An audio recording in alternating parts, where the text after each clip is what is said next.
जय श्री कृष्ण। भगवद गीता का दूसरा अध्याय श्लोक नंबर 24। अच्छो यो धोना माता हो नाम्यो को धोनो निशस्यो एवं शनिता सर्वगत स्थाल रूढ़ चलन्यो सनातन। इसका हिंदी अर्थ है, यह शरीर काटा नहीं जा सकता, यह जलाया नहीं जा सकता, यह गीला नहीं किया जा सकता और यह सुखाया नहीं जा सकता। कारण है कि नित्य रहने वाला, समय परिपूर्ण, अचल, स्थिर स्वभाव वाला और अनादि है। व्याख्या। शस्त्र इस शरीर का छेदन नहीं कर सकते हैं। इसका मतलब है नहीं कि शस्त्रों का अभाव है या शस्त्र चलाने वाला अयोग्य है, परंतु छेदन रूपी क्रिया शरीर में प्रविष्टि ही नहीं हो सकती है, छेदन होने के योग्य ही नहीं।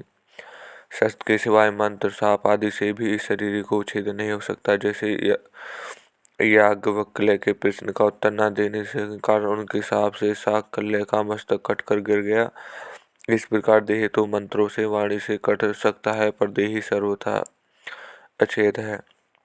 यह शरीर अगाध है क्योंकि इसमें जलने की योग्यता भी नहीं है। अग्नि के सिवाय मंत्र, साप आदि से भी यह देह जल नहीं सकती। जैसे दमयंती के प्रकार अग्नि, साप आदि से वही जल सकता है जो जलने में योग्य होता है। इस देह में तो दहन क्रिया का प्रवेश ही नहीं हो सकता। यह देह गीला होने के योग्य नहीं है, अर्थात इसमें गीला होने की योग्यता ही नहीं है।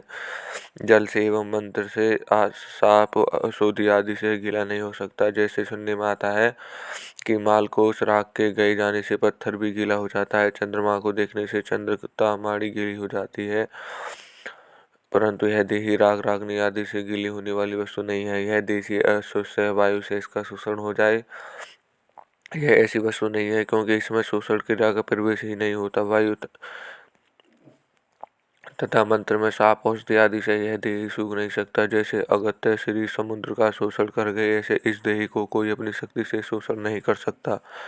अर्जुन नाश की संभावना को लेकर शोक कर रहे थे, इसलिए शरीर को अछेद्य, अग्र और अशोष्य कहकर भगवान एवं च पदों से विशेष जोर देकर कहते हैं कि यह शरीर तो ऐसा ही है, इसमें किसी भी क्रिया का प्रवेश नहीं होता, अतः यह शरीर शोक करने के योग्य है ही नहीं।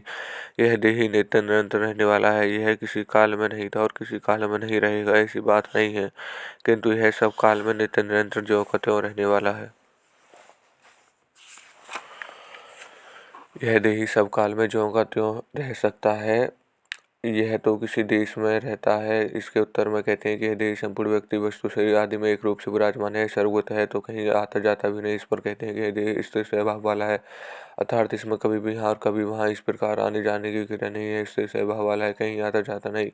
यह बात ठीक है कि इसमें कंपन तो होता है, जैसे वृक्ष एक जगह ही रहता है, कहीं भी आता जाता नहीं, पर एक जगह जहाँ रहता हुआ है वहाँ हिलता है, ऐसे ही इस देही में हिलने की क्रिया होती है। इसके उत्तर में कहते हैं कि यह देही स्थाणु है, अर्थात इसमें हिलने वाली क्रिया नहीं, यह देही चल है, स्थाणु है। यह बात तो ठीक है, पर कभी पैदा भी होता होगा। इस पर कहते हैं कि यह सनातन है, अनादि है, सदा से है, यह किसी समय नहीं था, ऐसा संभव नहीं है, भी परिवर्तन नहीं होता। इस देही की तरफ लक्ष्य करने में, नित्य तत्व का देखने, सुनने, पढ़ने, समझने में जो प्राकृत संसार आता है, उसमें जो सब परिपूर्ण तत्व है, उसकी तरफ लक्ष्य करने में सर्वगत पद का तात्पर्य है। संसार मात्र में जो कुछ वस्तु, व्यक्ति, पदार्थ आदि हैं, वे सब के सब चलामान है। उन चलायमान वस्तु, व्यक्ति, पदार्थ आदि में जो अपने स्वरूप का भी चलायमान नहीं होता, उस तत्व की तरफ देखने करने को अचल का प्रयोग है।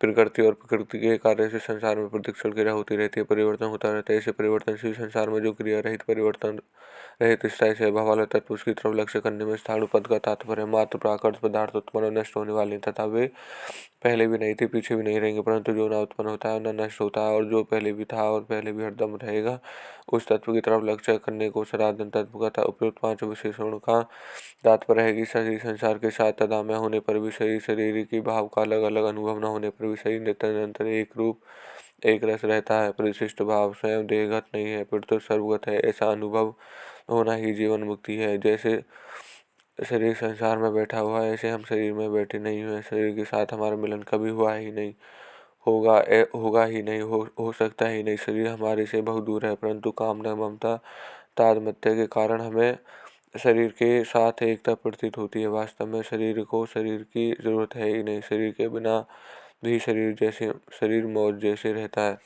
यह श्लोक यहीं समाप्त होता है। धन्यवाद।